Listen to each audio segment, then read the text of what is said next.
क्या था, अपनी इमेजिनेशन से 4 पिक्चर्स बनाई थी जिनको बोला गया द पैक्ट बिटवीन नेशंस।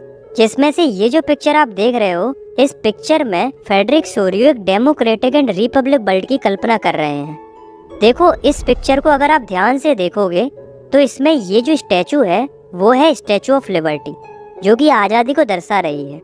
इस स्टैचू के एक हाथ में टॉर्च है और दूसरे हाथ में ह्यूमन राइट्स का एक चार्टर है, और स्टैचू के सामने यानी कि जमीन पर मोनार्की सिस्टम या एब्सोल्यूट इंस्टीट्यूशंस बिखरे पड़े हुए हैं।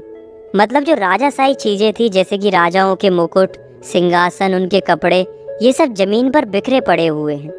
इसमें जो फ्रेडरिक सोरियो हैं वो लोगों को ये बताना चाह रहे हैं कि जो ये लंबी लाइन में अलग अलग नेशंस के लोग आ रहे हैं वो कैसे मोनार्की सिस्टम को डिस्ट्रॉय करते जा रहे हैं और स्टैचू ऑफ लिबर्टी यानी कि आज़ादी की तरफ बढ़ते जा रहे हैं।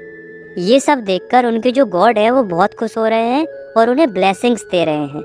तो ये तो केवल फ्रेडरिक सोरियो की कल्पना थी, लेकिन इस चैप्टर में हम वास्तव में जानेंगे कि कैसे यूरोप में अलग अलग जगहों पर लिबर्टी के लिए स्ट्रगल हुआ।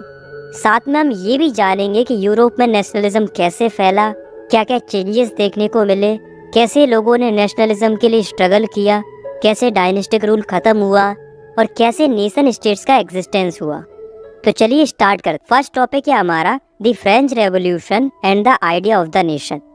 दोस्तों, जब 1789 में फ्रांस रेवोल्यूशन हुआ तो उसका इम्पैक्ट केवल फ्रांस के ऊपर नहीं पड़ा, बल्कि उसका इम्पैक्ट पूरे के पूरे यूरोप पर पड़ा। क्योंकि 1789 से पहले फ्रांस में मोनार्की थी, मतलब किंग रूल करता था। जनता के पास बिल्कुल भी पावर नहीं थी, राजा जो चाहता था फ्रांस के अंदर वही होता था। लेकिन 1789 में जब फ्रांस रेवोल्यूशन हुआ तो फ्रांस सोसाइटी में कई सारे चेंजेस आते हैं, जैसे कि पावर जो थी वो मोनार्की से हटकर फ्रांस के कॉमन सिटीजन्स के पास पहुंच जाती है। कई ऐसे आइडियाज इंट्रोड्यूस किए जाते हैं ताकि लोगों में यूनिटी बनी रहे, जैसे कि ले पात्रे, ले शिटियोन, ताकि फ्रांस में सभी लोगों को समान नज़र से देखा जा सके।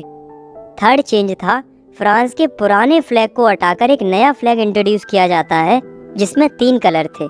साथ में फ्रांस लैंग्वेज को नेशनल लैंग्वेज डिक्लेयर कर दिया जाता है। एक नया नेशनल एंथम कंपोज किया जाता है, अलग अलग देशभक्ति के गीत कंपोज किए जाते हैं।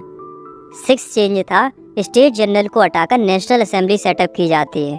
साथ में जो इंटरनल कस्टम ड्यूटीज और ड्यू पे करने पड़ते थे लोगों को, उनको हटा दिया जाता है। तो ये कुछ मेजर चेंजेस थे जो कि फ्रांस में किए गए थे ड्यूरिंग द फ्रांस रेवोल्यूशन। कहने का मतलब ये है कि फ्रेंच रेवोल्यूशन के बाद फ्रांस में डेमोक्रेसी आ गई थी। अब लोग इस बात से काफ़ी ज़्यादा खुश थे कि डेमोक्रेसी आ गई, लेकिन डेमोक्रेसी का मज़ा फ्रांस में ज़्यादा टाइम तक नहीं रहता है। 1799 में एक ऐसे व्यक्ति की एंट्री होती है जो कि फ्रांस से डेमोक्रेसी को हटा देता है और सारी पावर अपने हाथ में ले लेता है। उस व्यक्ति का नाम था नेपोलियन बोनापार्ट। 1804 में नेपोलियन अपने आप को फ्रांस का एम्परर डिक्लेयर कर देता है और एक सिविल कोड लेकर आता है जिसके तहत वो फ्रांस में कई सारे चेंजेस करता है। इस सिविल कोड ऑफ 1804 को नेपोलियनिक कोड भी बोला जाता है।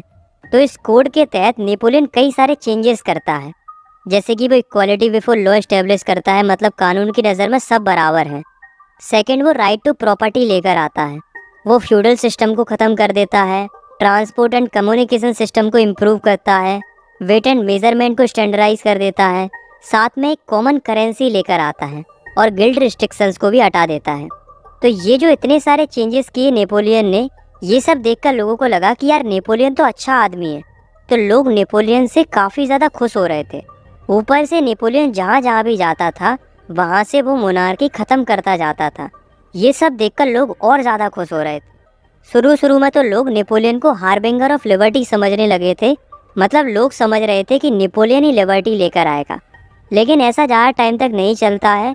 लोगों को धीरे धीरे समझ में आने लगा था कि नेपोलियन उन्हें लिबर्टी दिलाने के लिए नहीं आया है, बल्कि वो खुद का डोमिनेशन बढ़ाने के लिए आया है। जैसे कि नेपोलियन ने लोगों से पॉलिटिकल फ्रीडम छीन ली थी, टैक्स बढ़ा दिया था, लोगों के ऊपर सेंसरशिप लगा दी थी। ऊपर से नेपोलियन ज़बरदस्ती लोगों को फ्रांस आर्मी में रिक्रूट कर रहा था। ऐसा वो इसलिए कर रहा था क्योंकि उसे पूरे यूरोप को कॉन्कर करना था। तो ये भी कुछ रीजंस थे जिनकी वजह से अब लोग नेपोलियन से नफरत करने लगे थे।